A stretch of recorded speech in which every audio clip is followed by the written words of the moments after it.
Nicholas Kirkland's Neurological Warfare and United States Experiments Part 4.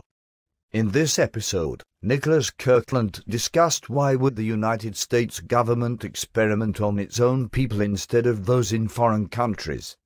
Think about it. Here are several reasons. Human resources to serve as testers, or handlers of targets, are readily available in the United States to carry out the experiments. Security is much better in the US than abroad.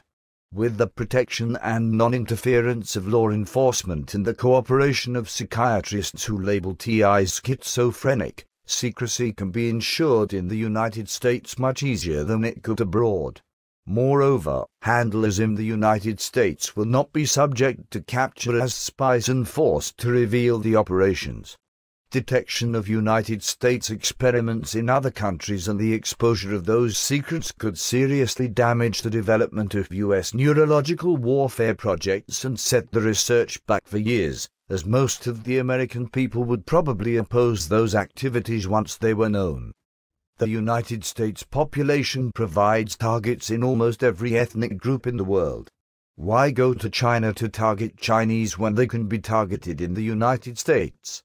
Just how targets are selected is not precisely known. However, we can use logic in exploring that method.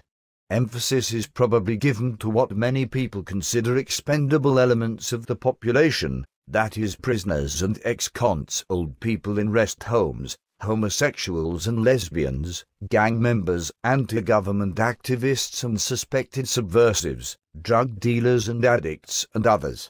Those people, however, do not possess all the qualifications required for valid experiments. Thus, non-expendable citizens such as school teachers, businessmen, scientists, including social scientists, students, and others may also be targeted if they possess the characteristics that the experimenters seek. The database on the experiments is kept in the English language. Thus, English is the preferred language for the handlers. Nevertheless, Spanish and other languages are also used by handlers and translated simultaneously by computers for the databank. Logistics for managing teams, training personnel as handlers, and maintaining and securing the data obtained are far easier within the United States than they would be abroad. Thus, the MIC exercises greater control over the experiments in the United States. Managers of the teams and data collected have to operate in only 4 time zones, as opposed to operating many hours away in foreign countries. The experiments can be carried out much more cheaply in the United States. Although logistical and security factors override economic ones, imagine having to recruit handlers covertly in a foreign country, ensure their loyalty and secrecy, provide them the necessary equipment and training, and pay them, probably in hundreds of offshore foreign accounts in a country such as Switzerland. Many secret sites are available in abundance at military bases, the Pentagon, and other well-guarded installations. Many self-righteous United States leaders undoubtedly espouse a sick philosophy that embraces social cleansing.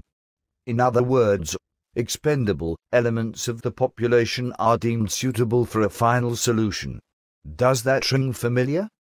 Readers can probably supply other reasons why the United States experiments on its own people. Whether the testing is done in a religious, political, business, or social context makes no difference. They all have military applications. Its end purpose is conquest, and that revolves around the military machine. A recent online TI survey revealed that most of the targets live in industrialized countries with high-tech capabilities. The United States had by far the largest number of TIs. No surprise there.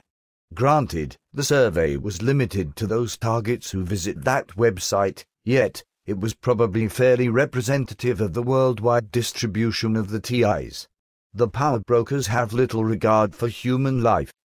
Why else would they sacrifice thousands of soldiers and kill thousands of innocent civilians in meaningless wars that accomplish nothing? Why else would they subject workers to harmful environments and elements without advising them of the dangers? And why else would they experiment on the human body and the human mind in barbaric tests that in some cases even sociopaths might find objectionable? On our next episode, Nicholas Kirkland tackled the handlers. Visit www.targetedindividualscanada.wordpress.com for more information.